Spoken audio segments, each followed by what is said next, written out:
Today we celebrate the memorial of Maximilian Kolbe, who is an outstanding saint not too far away from us in time. He died less than 100 years ago. And I think that saints that are close to us in time ought to have a special message for each one of us. Today in this homily, I want to share a couple of things about Maximilian Kolbe, whose life is so outstanding. He was born to a very Catholic family. He was Polish. And when he was 12 years old, something very special happened with the Blessed Mother.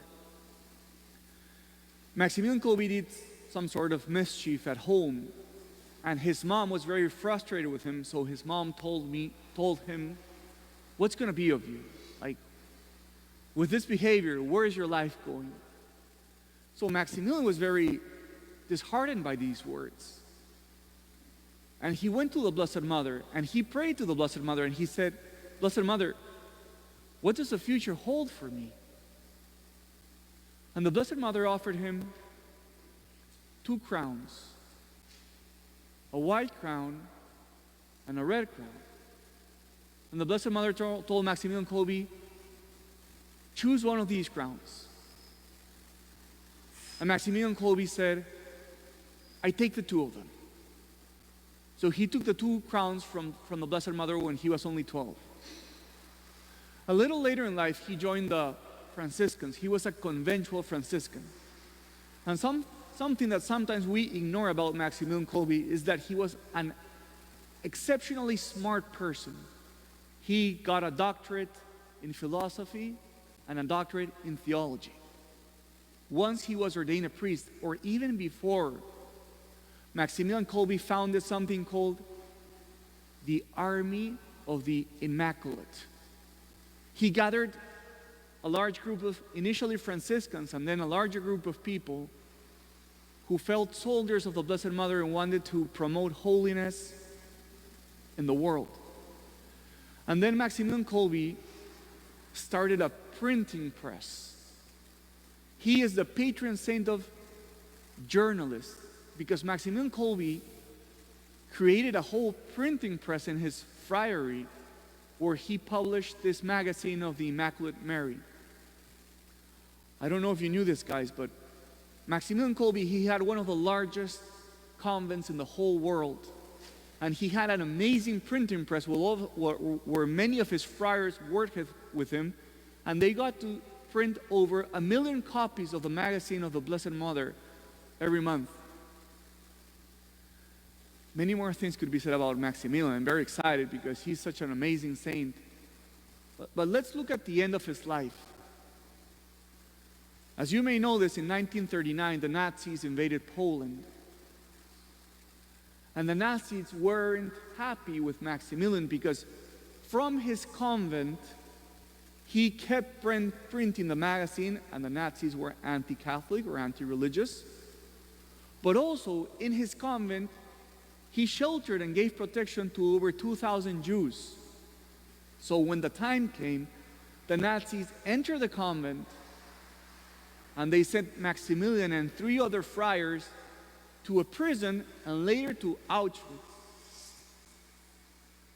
When he was in Auschwitz, one of the prisoners tried to escape. And do you guys know what was the punishment that Nazis gave to those who tried to escape? When someone tried to escape from a concentration camp, 10 other random prisoners were taken and sent to a special cell where they would die by starvation. So Maximilian saw when 10 prisoners were taken to die in those special cells of starvation, and he saw that one of the ones who was chosen to die in that cell was really like begging, "Please don't take me because I have my wife and my kids." And Maximilian said, "I'll go instead of him." So Maximilian offered himself to go to die instead of this married man. There are testimonies that when the 10 people were dying of starvation, Maximilian never complained, but rather he was the one who was inspiring and encouraging and singing psalms in the midst of the suffering of starvation. Of the 10 prisoners, guess who was the one who lived the most? Maximilian Kolbe. He did not die of starvation.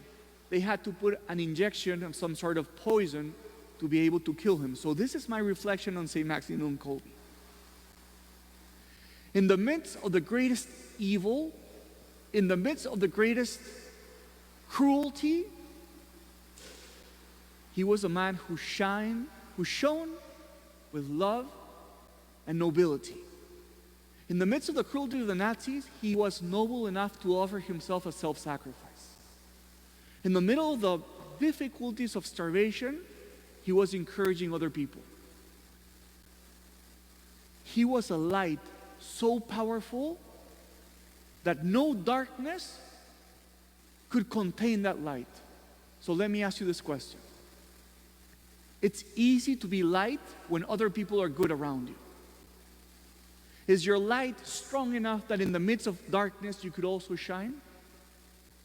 Could you act with nobility, with love, with holiness, even when those around you were cruel? Or is your holiness dependent on the holiness of those around you?